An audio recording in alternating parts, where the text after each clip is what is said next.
Olá, coisa querida, professora Adriane Fauti, vamos para esse nosso bloco falando agora a respeito da capacidade eleitoral passiva. Então a gente está dentro do grupo dos direitos políticos positivos, que são aqueles direitos de participação que nos permitem exercer a cidadania, e a gente já falou a respeito da capacidade eleitoral ativa, que é a alistabilidade, os requisitos para a pessoa fazer o alistamento e, consequentemente, votar. Agora a gente vai falar a respeito da capacidade eleitoral passiva, ou seja, como que uma pessoa faz para ela poder se candidatar, ou seja, poder concorrer a cargos eletivos. E a nossa Constituição, ela estabelece alguns requisitos de elegibilidade. Então, para a pessoa poder concorrer a um determinado cargo eletivo, ela tem que preencher requisitos constitucionais. Vamos ver quais são eles. Então, vamos lá.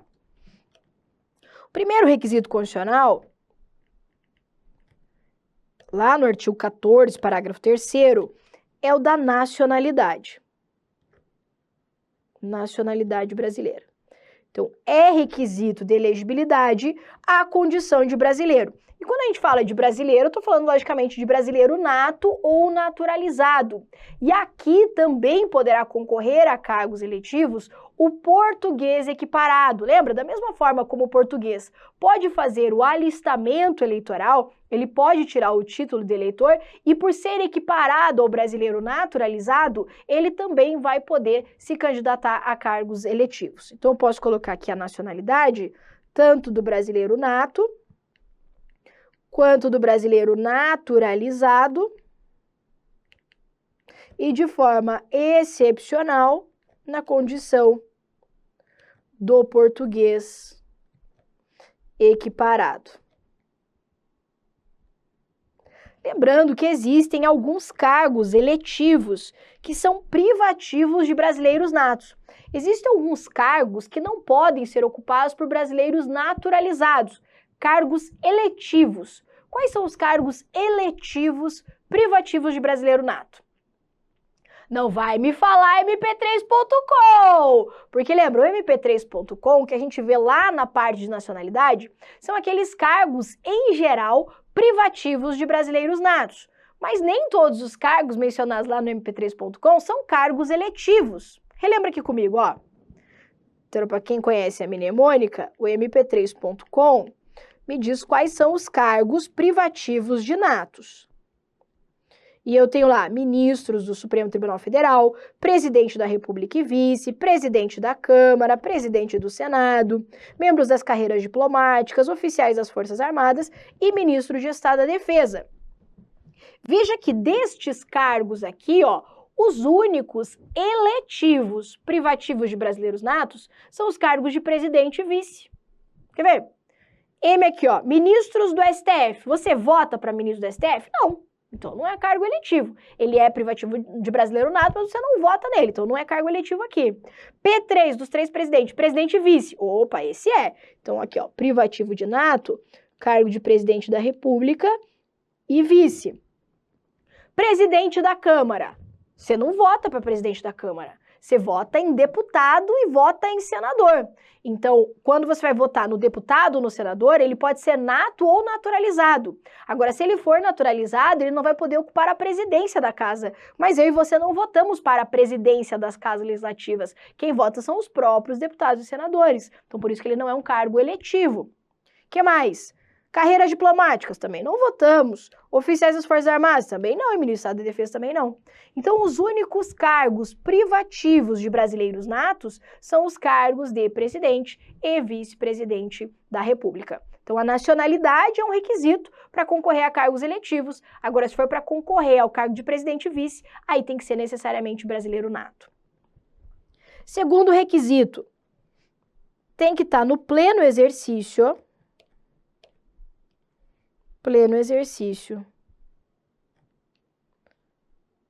dos direitos políticos. O que é isso? Não pode incidir naquelas hipóteses de direitos políticos negativos. Então, lembra quais são os direitos políticos negativos? As inelegibilidades, as causas de perda ou suspensão. Então, se a pessoa está inelegível, ela não está no pleno exercício dos seus direitos políticos, logo ela não vai poder se candidatar. Assim como a pessoa que tem uma situação de perda ou suspensão de direitos políticos, ela também não vai poder se eleger. Você está entendendo? Então, para a pessoa poder se candidatar, ela tem que estar no pleno exercício dos seus direitos políticos. Tá? Ela não pode incidir em inelegibilidades e nem causas de perda ou suspensão. Ou seja, ela não pode incidir em nenhuma das hipóteses de direitos políticos negativos. Terceiro requisito de elegibilidade é o alistamento eleitoral. O que é isso? Ué, para a pessoa poder se candidatar, antes ela tem que fazer o quê? Ela tem que poder votar. Então, eu posso dizer que a pessoa, para ser elegível, ela tem que ter a capacidade de votar. Então, só pode se candidatar quem vota antes, entendeu? Então, se a pessoa não fez o alistamento eleitoral, não tem o título de eleitor, ela não vai poder se candidatar a cargos eletivos. Então, alistamento tem que estar aqui, ó, com a capacidade eleitoral ativa. Quarto requisito, tem que ter domicílio eleitoral. Domicílio eleitoral. O que é o domicílio eleitoral? É a circunscrição. Ele vai definir, então, a circunscrição que a pessoa vai poder lançar a sua candidatura. Vou colocar assim, ó, circunscrição para se eleger. Quer ver que você sabe, você só não sabe que você sabe que você sabe. Se eu te falar assim, ó, eu moro em Cascavel, será que eu posso sair candidata a vereadora de Belém, no Pará? O que você vai falar? Não, você mora em Cascavel. Primeira coisa que você vai perguntar assim, qual é o seu domicílio eleitoral? Onde você vota? Eu vou dizer assim, o meu domicílio eleitoral, que é onde eu tenho o meu título eleitoral registrado, é aqui em Cascavel. Logo, eu não posso me candidatar ao cargo eletivo lá em Belém, no Pará. Por quê? Porque eu não tenho domicílio eleitoral naquele local. Então, o domicílio eleitoral, que é o local onde eu tenho registrado o meu título de eleitor, ele vai definir a circunscrição que eu possa me candidatar. Então, se o meu domicílio eleitoral é Cascavel, o que vai acontecer? Eu vou poder me candidatar aos cargos eletivos de Cascavel, ou ainda aos cargos eletivos pelo estado do Paraná. Você está entendendo? Então, é a circunscrição, é o domicílio eleitoral que vai definir o local onde eu posso me lançar candidato. Você entendeu isso aqui? Tá. O domicílio eleitoral, ele tem que ser fixado no prazo mínimo de 6 meses antes da eleição. Então, para eu poder lançar minha candidatura aqui em Cascavel, por exemplo, eu quero ser candidata a vereadora de Cascavel, eu tenho que ter o meu domicílio eleitoral em Cascavel há pelo menos 6 meses, no mínimo, 6 meses antes da data da eleição. Então, pega a eleição, 6 meses para trás, é o prazo mínimo que eu preciso de ter o meu domicílio eleitoral registrado aqui para lançar candidatura nesse local, ok? Tá. Não vamos confundir domicílio eleitoral com domicílio civil. O domicílio eleitoral é mais amplo. Vou colocar aqui, ó. Diferente do civil. O domicílio eleitoral, ele é mais amplo do que o domicílio civil. Te explica.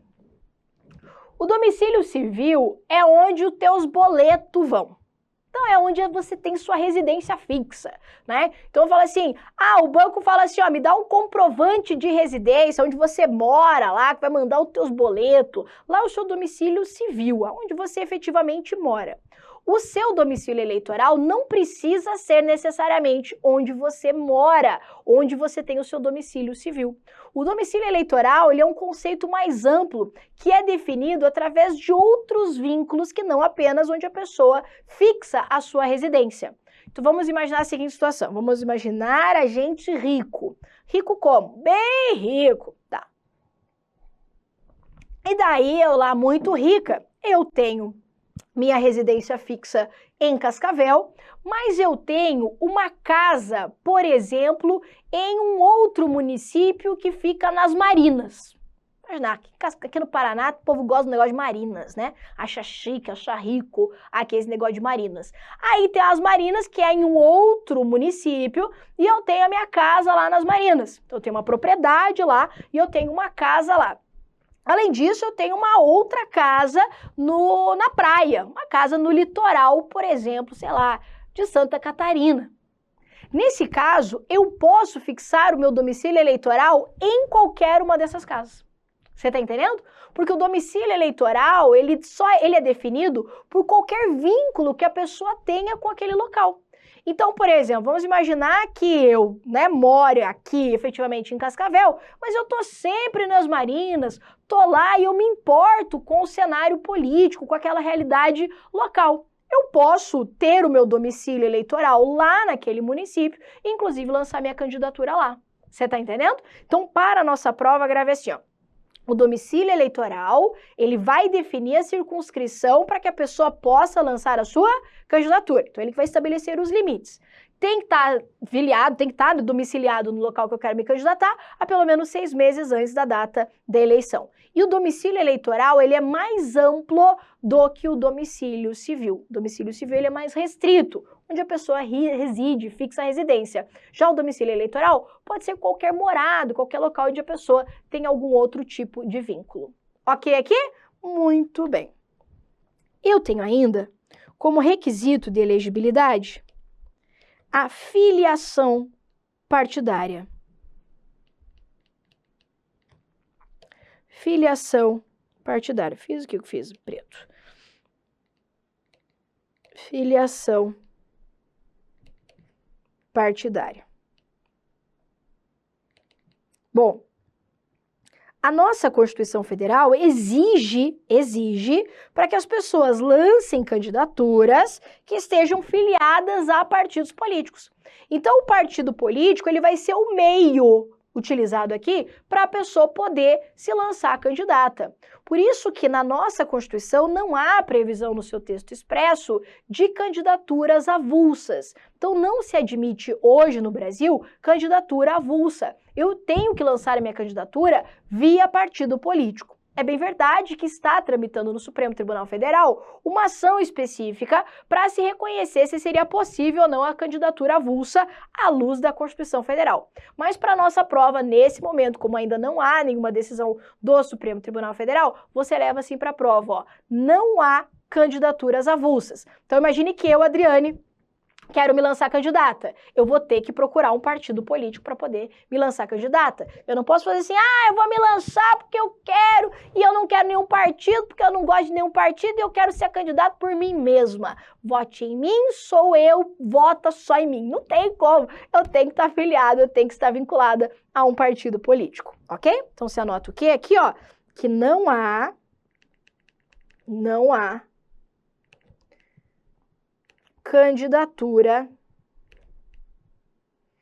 candidatura avulsa.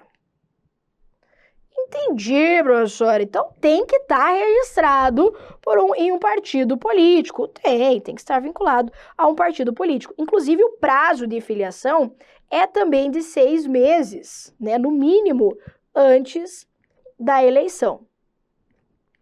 Então, o cara ele tem que estar afiliado àquele partido no mínimo 6 meses antes da data da eleição. Aí, eu sei que você deve estar aí pensando, professora, eu conheço uma história que diz que os militares, enquanto estiverem em serviço ativo, não podem estar filiados a partidos políticos. E eu digo, é verdade, a Constituição Federal, lá no artigo 142, ela vai dizer isso mesmo, que os militares, enquanto estiverem em serviço ativo, então enquanto estiverem na atividade, eles não podem estar filiados a partidos políticos. Eu falo, muito bem. Professor, então significa que o militar da ativa não pode se eleger? Não. O militar da ativa, ele não vai poder lançar candidaturas? E a resposta é, ele pode sim, só que para o militar a regra é um pouquinho diferente. Então, olha só, o militar, enquanto em serviço ativo, ele não pode estar filiado a um partido político. Mas o militar, ele é proibido de se eleger? Não, ele não é proibido de se eleger. Mas então como é que funciona, professora? Você está dizendo que filiação partidária é o requisito para a pessoa se candidatar. Você está dizendo que o militar pode se candidatar. E você está dizendo que o militar não pode estar filiado a partido político? Então como é que funciona aqui essa regra para os militares? A legislação infraconstitucional, ela vai suprir essa incompatibilidade aparente aqui que a Constituição traz. E ela vai dizer, então, que o militar na ativa que queira concorrer a cargos eletivos, a filiação partidária dele fica suprida pelo registro de candidatura feita pelo partido. Então, como é que funciona? Na prática, o militar não vai realizar a filiação partidária, mas também não é hipótese de candidatura avulsa. Ele vai lançar a sua candidatura via partido, tanto que o registro da candidatura é feito pelo partido. Só que ele ainda não vai estar filiado. Então imagine que eu seja militar. E eu falo assim, quero me candidatar. E daí eu procuro um partido. E eu chego no partido e falo, olha, eu quero me candidatar, sou militar, assim, assim, assim, assim. O partido vai falar assim, ah, você é militar da ativa? Eu vou falar, sou da ativa. Então você não vai poder fazer a tua filiação agora. Ah, e como é que nós vamos fazer isso aqui? Não tem problema. Eu, partido, vou registrar a sua candidatura e esse registro vai suprir o requisito da filiação. Então, para os militares da ativa, eles não vão precisar estar filiados para poder candidatar a cargos eletivos. Mas, repito, não é candidatura avulsa. Eu, Adriane, que vou me candidatar lá enquanto militar, eu vou usar o tempo de propaganda eleitoral de quem? Do partido que me registrou, mesmo não estando filiada. Então eu vou estar lá, isso aqui, vote em mim no tempo da propaganda daquele partido. Você está entendendo? Então, de novo, o militar, enquanto em serviço ativo, não pode ser filiado a partido político. Vamos anotar isso aqui. Vamos anotar, parece que se eu não anoto, você não anota. Então, em relação aos militares. Então, o militar, enquanto em serviço ativo,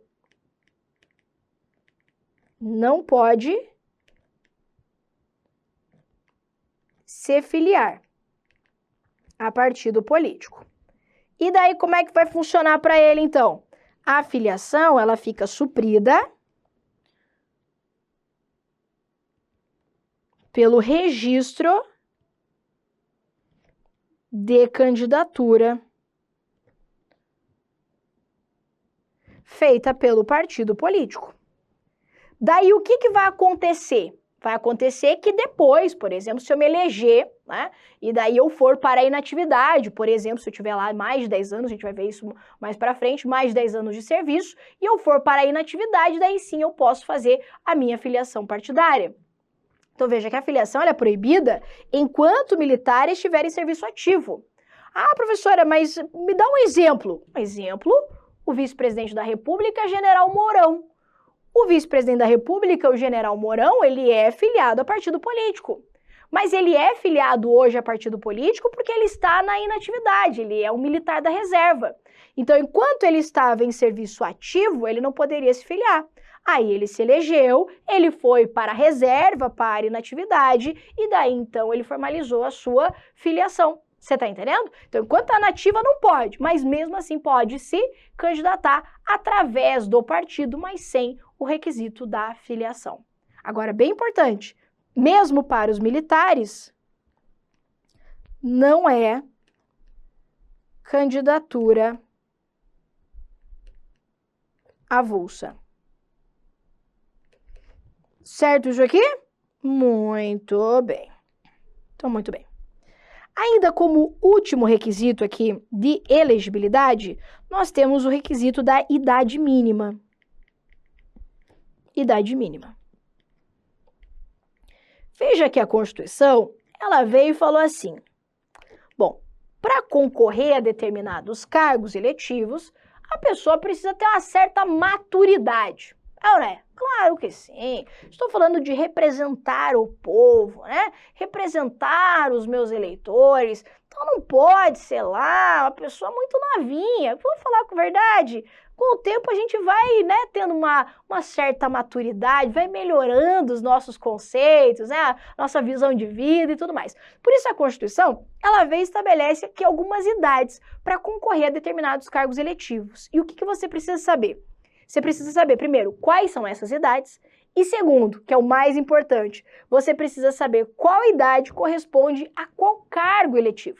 Então não adianta só memorizar as idades. Memorizar as idades é o mais fácil. Você precisa saber qual idade autoriza qual cargo eletivo. E para isso, eu tenho um jeito que, na minha opinião aqui, é bem fácil de memorizar, que é através de uma representação aqui da pirâmide. Você sabe que você já deve ter visto em minhas aulas, eu gosto um pouquinho da tal da pirâmide, quer ver? Você vai fazer assim, ó, para você nunca mais errar. Você faz lá a pirâmide. E a Constituição escolheu algumas idades bem marcantes na nossa vida. Quer ver? Ela escolheu a idade de 18, 21, 30 e 35 anos. Vai dizer que não é idade marcante na vida? Claro que é, meu amor, a Constituição escolheu a dedo isso aqui. Então ela pensou, 18. 18 porque a gente tem que dizer que ficou maior de idade, né? Agora parabéns, está maior de idade, que bonitinho. Pode, inclusive, se candidatar a alguns cargos, parabéns. Mas a gente sabe que com 18 anos a gente ainda não tem a maturidade de nada. Você concorda comigo? Meu Deus do céu, eu achava que eu ia fazer 18 anos e eu ia ser o auge, entendeu? Eu ia me mandar, eu ia poder fazer o que eu quisesse. Ledo engano. Ledo engano. Eu achava que daí eu fazia 18 anos, de repente ia conseguir ter um carro, e daí poder fazer o que eu quisesse, e ó, nada. Mas com 18 anos tem essa importância, né? Aquele marco, nossa, parabéns, 18 anos, que lindo. Mas tá longe ainda de alcançar a maturidade, né, meu amor? A gente não sabe nada ainda, nada de nada, de nada, de nada. Aí, a próxima idade, talvez marcante, assim, né, que a gente vai achar que tá achando alguma coisa, é o quê? 21 anos. 21 anos, a galera já dá pera lá, 18 meio que a gente agora vou curtir, aí 21 você pensa assim, putz, mas eu já não tenho mais 18, né? Mas também não tô chegando nos 30, tô aqui 21, mas meio que pra muita gente esse já é um momento assim, tá, mas eu quero o quê da vida, né? Eu quero fazer uma faculdade, eu quero buscar um cargo público, ou ainda não pensa nada, né? Mas é uma certa idade que gera uma certa responsabilidade, assim, já viveu pelo menos 21 anos da vida. Mas a maturidade, meu amor, para a maioria das pessoas, vem o quê? Aos 30 anos e para alguns só a partir dos 35 anos. E tem gente que ainda não consegue amadurecer e tá quase com 50 anos. Mas 30 anos, eu vou te dizer que é marcante porque é a idade que começa a dar ruim os hormônios. Deixa eu te contar isso aí. Você pode não saber porque você não chegou ainda nos 30. Mas você vai no arrancadão, ó, 18, 21, nossa senhora, você tá moendo, nossa, 29 e 30. Aí começa os hormônios. Meu amor. Se a gente não se cuida, a cobra fuma e fuma feio. 30 anos parece que o teu corpo vira a chave. Ele fala assim, agora fez 30. E eu não botava fé nisso aí, entendeu? Até passar por isso. Aí a hora que o corpo faz, ei, é 30? Aquilo que você fazia com 21 você não faz mais, entendeu? E você acha que a maquininha é a mesma. Não é. Não é, não. 30 anos, o corpo vai, virou a chavetinha. Então, 30 anos é marcante, sim. 35, vou te contar um negócio. Isso é uma dica de vida, hein? Se o cara não amadureceu nada, falar pras girl aqui, mas vale pros boy também. Se a girl, o boy, não amadureceu nada continua na molecagem, no fervo, no não sei o quê, com 35 anos, não vai mudar. Não vai mudar. Não vai. Porque se com 35 anos, cidadania plena aqui, hein? Cidadania plena, não amadureceu ainda, meu amor, vou te falar, hein? Quero dizer nada. Idade marcante ou não? Ô, louco. Quais são as idades mínimas exigidas pela Constituição? 18, 21, 30 e 35. E você vai fazer exatamente assim para você fixar. Vai fazer nessa sequenciazinha da pirâmide, porque tem um sentido para isso. Quer ver? Aí você vai fazer assim comigo, ó. Daqui para cá, é só brincadeira, tá? É que você não amadureceu aí, tá falando assim, ela tá falando pra mim? Não tô falando não, mas se o chapéu serviu, né? Não, brincadeira, não. As pessoas têm o seu tempo, né? Cada um tem o seu tempo de amadurecimento, mas a Constituição achou que o amadurecimento máximo, não sou eu que tô dizendo, é a Constituição. Ela achou que 35, então não sei, né? Só uma ideia aqui, né? Você vai fazer assim, ó.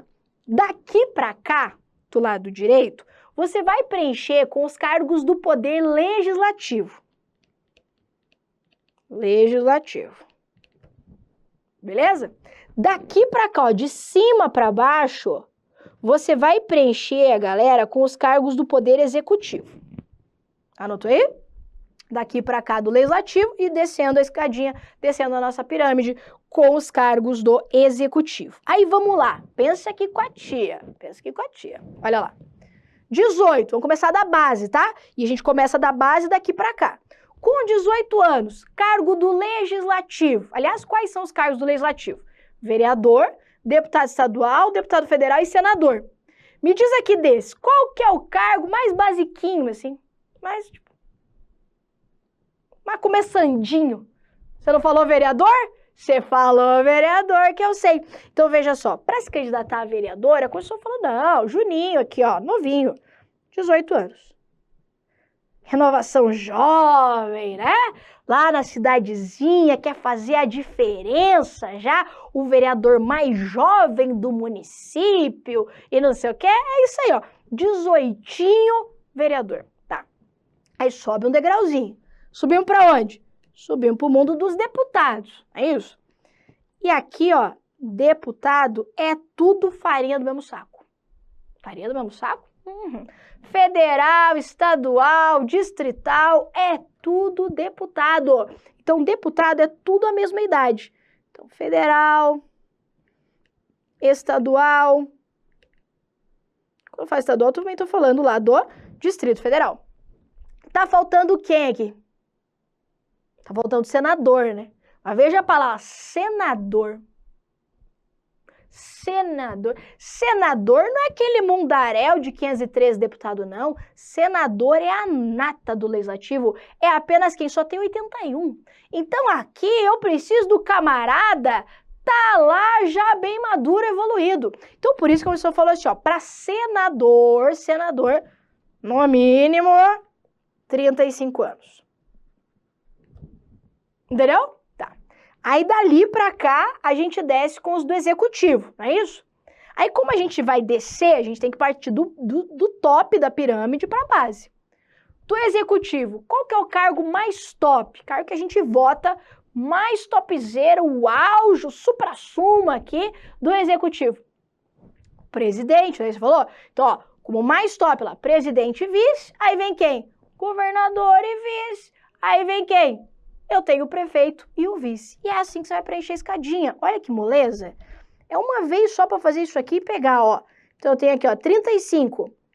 Presidente da República e vice, o cargo máximo, a idade máxima.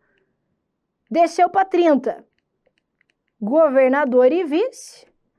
Desceu para 21 aqui, ó. Prefeito e vice. Moleza ou não moleza? Moleza.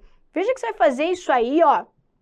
Uma vez você já vai fixar isso aqui, vai ficar bem fácil de você gravar. Então, para você não esquecer como que você vai montar ali, ó, daqui para cá, os do legislativo, daqui para cá, os cargos do executivo, ok? Mas tá faltando um senhor aqui, uma pessoa aqui. Quem tá faltando aqui? Tá faltando um indivíduo chamado juiz de paz. Quem que é o tal do juiz de paz? Vou te contar. O juiz de paz, ele tem que ter idade mínima de 21 anos. O juiz de paz é um cargo eletivo, mas que integra o poder judiciário. Oi! É. O poder judiciário. Professora, eu não me recordo em ter votado na minha vida para juiz de paz. Nem eu. Nem eu. E, na verdade, não vamos votar nem tão cedo nisso aqui. Só que a Constituição exigiu que o cargo de juiz de paz fosse ocupado através de eleição. Inclusive, tem mandatos. Aliás, o juiz de paz, para concorrer ao cargo de juiz de paz, tem que preencher todos os requisitos de elegibilidade que a gente viu agora. Nacionalidade, filiação partidária, aqui ó, pleno exercício, alistamento, domicílio eleitoral. Tem que preencher todos os requisitos de elegibilidade. Só que qual é o problema disso aqui? É uma norma constitucional que depende de regulamentação, de eficácia limitada.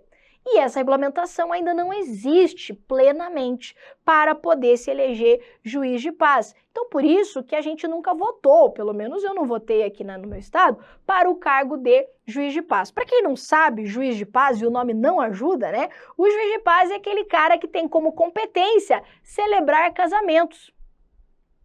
E não só, né? Ele tem outras competências definidas em lei, desde que tenham natureza conciliatória e não sejam atividades de natureza jurisdicional. Então veja que o juiz de paz, curiosamente, celebra casamento. E eu digo que ele devia ter colocado aqui o quê? Juiz de guerra. É ou não é? Juiz de confusões, juiz de treta, juiz do pau que vai quebrar. Mas a Constituição é muito romântica, a Constituição muito amorosa veio e chamou aqui de juiz de paz. Que amor! Então, o juiz de paz é esse cara que não é nem do executivo, nem do legislativo, que integra o judiciário, que vai aqui celebrar casamentos e realizar outras atividades conciliatórias sem exercício de função jurisdicional. A gente ainda não vota, mas para a sua prova é assim que cai. Entendeu? Então, para a sua prova, lembrar que é um cargo eletivo, que inclusive o juiz de paz deve preencher todos os requisitos de elegibilidade, inclusive filiação partidária, inclusive idade mínima de 21 anos, ok? Vamos um pouquinho mais. A comprovação dessas idades, então a prova da idade mínima, ela deve se dar no momento da posse.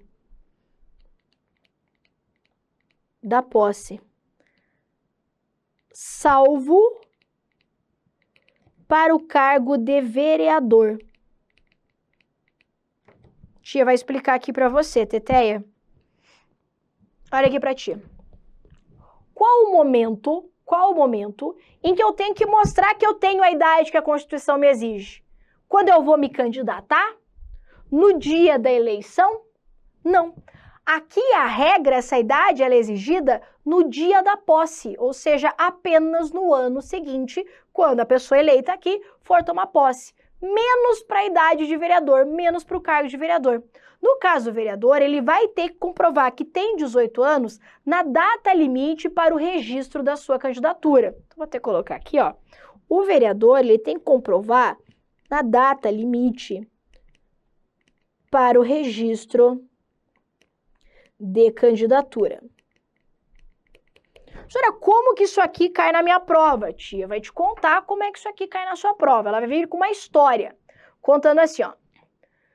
João, de 29 anos, pretende se candidatar a governador e completará 30 anos no dia 30 de dezembro do ano da eleição. Então, me acompanha a historinha, que é a historinha que vai estar lá na tua prova.